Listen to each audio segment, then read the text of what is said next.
家好，歡迎收聽神中課，穿越信仰風暴。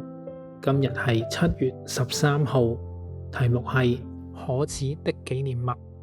經文記載喺傳道書10章5至6節。我見日光之下有一件禍患，似乎出於掌權的錯誤，就是愚昧人立在高位。喺約西亞王嘅時代，就喺上帝聖殿嘅對面，竟然出現咗一種怪現象。喺摩利亞山嘅最高峰，巴洛樹同埋橄欖樹樹叢之上，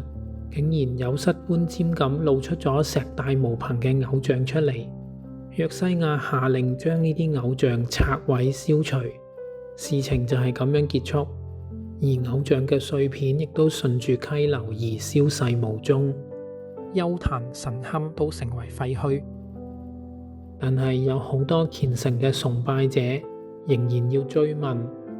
嗰一啲喺薛倫谷對面如此褻瀆嘅對住上帝聖殿豎立嘅柱像，究竟係點樣嚟嘅呢？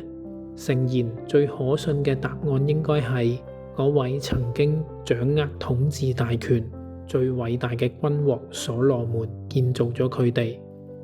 呢啲偶像足以證明到呢位曾經受人敬仰、被譽為明君嘅王，已經成為一個大不如前嘅可恥之人。所羅門王原本忠於上帝，而且維護正義嘅高尚品格，竟然墮落咗。佢因為自私放縱而奢侈浪費，導致佢成為咗撒旦詭計嘅工具。所羅門嘅心變得剛硬，佢嗰個執行審判嘅行為已經從公平正直轉為暴虐同埋壓制。所羅門力圖將光明同埋黑暗、基督與婢劣、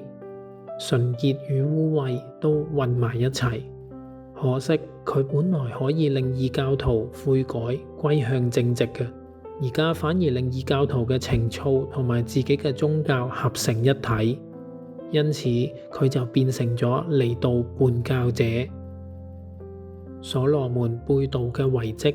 喺佢死咗之後累代流傳。喺基督嘅時代，凡係去到聖殿嗰度禮拜嘅人都可以睇到嗰啲喺佢哋對面嘅罪障山，諗起佢哋嗰個富麗堂皇嘅聖殿嘅建造者，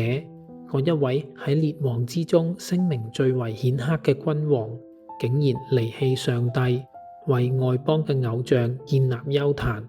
嗰個喺地上面最有權勢嘅統治者，竟然無法管理自己嘅心意。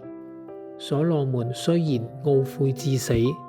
但係佢嘅懊悔同埋眼淚始終冇辦法從罪障山上將佢不幸離棄上帝嘅痕跡消除。